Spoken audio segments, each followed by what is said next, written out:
आज है 1 मई 2025 दिन बृहस्पतिवार। न्यूज 80 पर यूपी की सुर्खियों में आपका स्वागत है। चलिए देखते हैं यूपी की 15 खबरें फटाफट अंदाज में। योगी सरकार ने किसानों की आय दोगुनी करने के लिए इजरायली कृषि तकनीक को अपनाने का फैसला लिया है। ड्रिप सिंचाई, ग्रीन हाउस और उन्नत पौध उत्पादन तकनीकों से राज्य में 26 करोड़ पौधे तैयार किए जाएंगे। कौशाम्बी में फ्रूट सेंटर ऑफ एक्सीलेंस और चंदौली में वेजिटेबल सेंटर ऑफ एक्सीलेंस स्थापित किए जा रहे हैं। साथ ही 150 हाईटेक नर्सरियों का नेटवर्क भी तैयार होगा। किसानों को पौध परीक्षण और सब्सिडी के साथ आधुनिक संसाधन मिलेंगे। इससे खेती की लागत घटेगी, उत्पादन बढ़ेगा और किसानों की आमदनी में सुधार होगा। योजना से ग्रामीण रोजगार भी बढ़ेगा और उत्तर प्रदेश एक प्रमुख कृषि निर्यात राज्य बनेगा। गन्ना किसानों के लिए बड़ी राहत की खबर है। केंद्र सरकार ने 2025-26 सत्र के लिए गन्ने का उचित और लाभकारी मूल्य FRP 4.41% बढ़ाकर 355 रुपये प्रति कुंतल तय किया है। यह निर्णय प्रधानमंत्री नरेंद्र मोदी की अध्यक्षता में हुई कैबिनेट बैठक में लिया गया है। इसमें करीब 5 करोड़ गन्ना किसानों और 5 लाख श्रमिकों को आर्थिक सशक्तिकरण मिलेगा। FRP का निर्धारण गन्ने से प्राप्त चीनी की 10.25% वसूली दर के आधार पर किया गया है और चीनी की अधिक या कम प्राप्ति पर प्रीमियम या कटौती की जाएगी। मोदी कैबिनेट ने ऐतिहासिक निर्णय लेते हुए अगली जनगणना में जाति आधारित जनगणना को शामिल करने की मंजूरी दे दी है। केंद्रीय मंत्री अश्विनी वैष्णव ने जानकारी दी है। अब जातिगत आंकड़े मूल जनगणना प्रक्रिया में ही एकत्र किए जाएंगे। उन्होंने कांग्रेस पर निशाना साधते हुए कहा कि कांग्रेस सरकारों ने केवल राजनीतिक लाभ के लिए जाति सर्वे कराया, जबकि अब वास्तविक जाति जनगणना की जाएगी।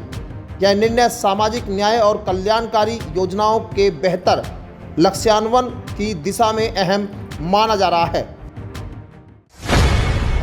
गाजियाबाद के बुलंदशहर रोड औद्योगिक क्षेत्र में फ्लैटेड फैक्ट्री योजना के तहत युवाओं को स्वरोजगार और रोजगार के नए अवसर मिलेंगे। 5 मंजिला इमारतों में 241.78 वर्ग मीटर के 20 औद्योगिक हॉल बनाए जाएंगे। करीब 30 करोड़ रुपए की लागत वाली इस योजना में 60% फंडिंग केंद्र और 40% राज्य सरकार देगी। प्रस्ताव भेजा जा चुका है। जूता सिलाई, रेडीमेड कपड़े, इलेक्ट्रॉनिक्स, IT और डिजाइनिंग जैसी कई लघु इकाइयों को यहां स्थापित किया जाएगा। प्लग एंड प्ले सुविधाओं के साथ सड़क, बिजली, पानी और कर्मचारियों के लिए आवास की भी व्यवस्था होगी। यह योजना युवाओं के लिए आत्मनिर्भरता और आर्थिक विकास की दिशा में एक मजबूत कदम है। इसरो ने वैज्ञानिक, इंजीनियर, SC पदों पर भर्ती के लिए आवेदन प्रक्रिया शुरू कर दी है। कुल 63 पदों के लिए 29 अप्रैल से ऑनलाइन आवेदन लिए जा रहे हैं, जिसकी अंतिम तिथि 19 मई 2025 है। आवेदन शुल्क 250 रुपये है। पात्र उम्मीदवारों के पास गेट स्कोर संबंधित इंजीनियर ब्रांच में न्यूनतम 65% अंकों के साथ BA, BTech डिग्री होनी चाहिए। उम्र सीमा 18 से 28 वर्ष निर्धारित है। इलेक्ट्रॉनिक्स में 22, मैकेनिकल में 33 और कंप्यूटर साइंस में 8 पदों पर भर्ती होगी। इच्छुक उम्मीदवार इसरो की आधिकारिक वेबसाइट पर जाकर आवेदन कर सकते हैं। उत्तर प्रदेश के यात्रियों के लिए लंबे इंतजार के बाद अब चिप लगे ई-पासपोर्ट की सुविधा शुरू हो गई है। इस नए ई-पासपोर्ट में 41 सुरक्षा फीचर जोड़े गए हैं, जिससे यात्रा के दौरान समय की बचत होगी। पासपोर्ट की नई बुकलेट में डिजिटल हस्ताक्षर, चेहरे की फोटो और बायोमेट्रिक डेटा चिप में सुरक्षित होगा। ई-पासपोर्ट का उपयोग करने से इंटरनेशनल एयरपोर्ट्स पर इमिग्रेशन प्रक्रिया तेज हो जाएगी, क्योंकि यात्री की जानकारी चिप के जरिए स्कैन की जाएगी। लखनऊ एयरपोर्ट पर बायोमेट्रिक सिस्टम स्थापित किया जाएगा, जिससे इमिग्रेशन प्रक्रिया और भी सुलभ हो जाएगी। मई या जून तक यह सुविधा पूरे देश में लागू होने की उम्मीद है। योगी सरकार ने उत्तर प्रदेश के 6 लाख से अधिक आउटसोर्स कर्मचारियों के हित में यूपी आउटसोर्स सेवा निगम गठित करने का निर्णय लिया है। इसके तहत श्रम नियमों को सख्ती से लागू किया जाएगा। बिना कारण नौकरी से निकालना मुश्किल होगा। तय समय से अधिक काम पर ओवरटाइम मिलेगा। हर महीने की 5 तारीख तक वेतन, ईपीएफ और ईएसआई जमा करना अनिवार्य होगा। कर्मचारियों को दुर्घटना बीमा और पेंशन जैसी सुविधा मिलेगी। कार्यदायी एजेंसियों की संख्या सीमित कर पारदर्शिता और जवाबदेही बढ़ाई जाएगी। निगम 6 स्तरों पर काम करेगा और केंद्रीकृत प्रणाली से कर्मचारियों की भर्ती, सेवा और भुगतान की निगरानी करेगा। यूपी रोडवेज ने 1 मई 2025 से एसी बसों के किराए में 10% बढ़ोतरी का फैसला लिया है। गर्मी के मौसम में जनरत पिंक, शताब्दी, वोल्वो और वातानुकूलित शयनयान बसों में सफ़र अब पहले से महंगा होगा। अभी तक जहां जनरत बस का किराया 1.45 रुपये प्रति किलोमीटर था, वहीं अब यह 1.60 रुपये हो जाएगा।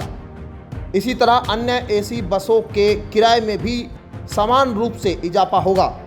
जाड़े में यात्रियों को आकर्षित करने के लिए दी गई किराया छूट 30 अप्रैल को खत्म हो रही है। अब यात्रियों को पहले की तुलना में हर दूरी पर अधिक भुगतान करना होगा, जिससे यात्रा का बजट बढ़ेगा। उत्तर प्रदेश के बांदा जिले में पर्यटन को बढ़ावा देने के लिए 6 प्रमुख धार्मिक स्थलों का विकास किया जाएगा। पर्यटन विभाग ने 2024-25 के लिए 1980.43 लाख रुपए की 6 परियोजनाओं को मंजूरी दी है, जिसमें महर्षि वेदव्यास की जन्मस्थली कुरसेजा धाम, रणगढ़ किला और अन्य धार्मिक स्थल शामिल है। इन परियोजनाओं के तहत यहाँ की सुविधाओं में सुधार होगा, जैसे सोलर लाइटें, शौचालय, बेंच और बैठने की व्यवस्था। इससे न केवल स्थानीय श्रद्धालुओं को राहत मिलेगी, बल्कि पर्यटकों की संख्या में भी बढ़ोतरी की उम्मीद है। यह विकास बांदा जिले को धार्मिक पर्यटन के केंद्र के रूप में स्थापित करेगा। उत्तर प्रदेश सरकार ने प्रदेश के 75 जिलों में हर महीने 1.5 लाख लोगों को आर्टिफिशियल इंटेलिजेंस AI की ट्रेनिंग देने का फैसला लिया है। इस पहल का उद्देश्य तकनीकी क्षमता को बढ़ाना, युवाओं के लिए रोजगार के नए अवसर सृजित करना है। सरकार ने सेंटर फॉर ई-गवर्नेंस को इस योजना के क्रियान्वयन की जिम्मेदारी दी है। योजना 3 चरणों में लागू की जाएगी, जिसमें मास्टर ट्रेनर्स को प्रशिक्षित कर हर वर्ग के लोगों को AI के बारे में सिखाया जाएगा। कृषि, स्वास्थ्य, शिक्षा और व्यापार क्षेत्रों में AI के उपयोग पर भी परीक्षण दिया जाएगा। इससे गांव और दूर दराज के क्षेत्रों में भी तकनीकी शिक्षा का विस्तार होगा।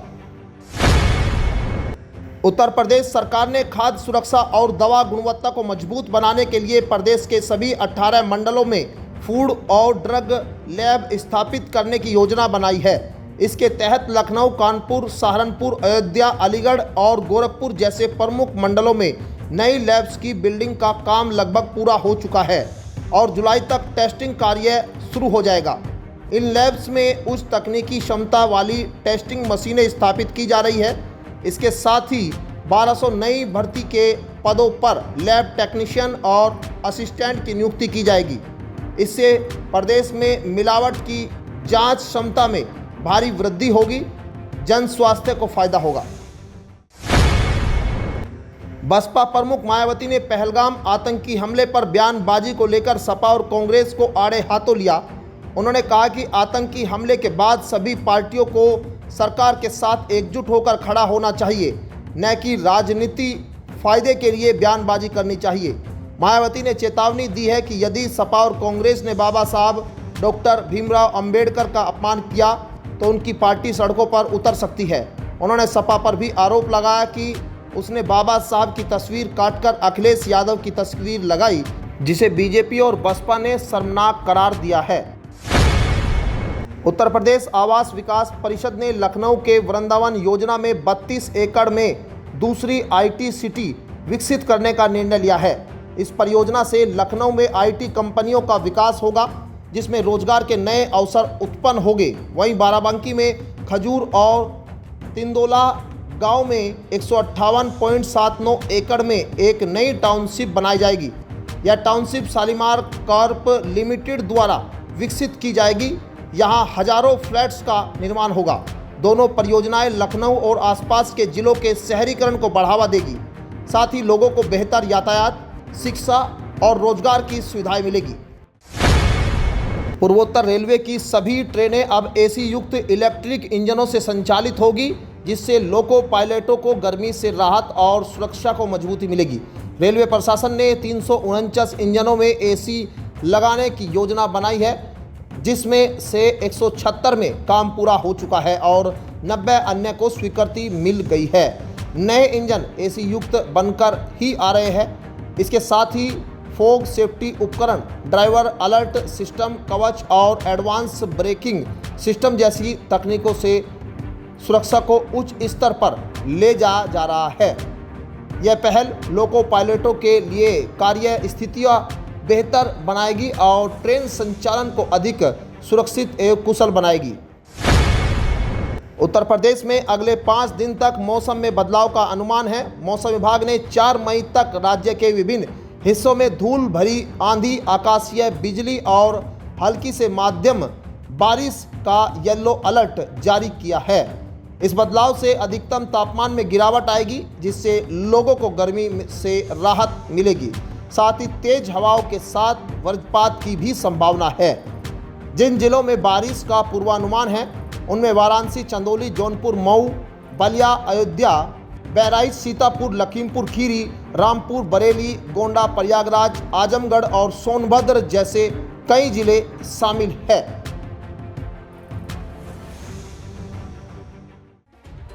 तो ये थी आज की 15 फटाफट खबरें।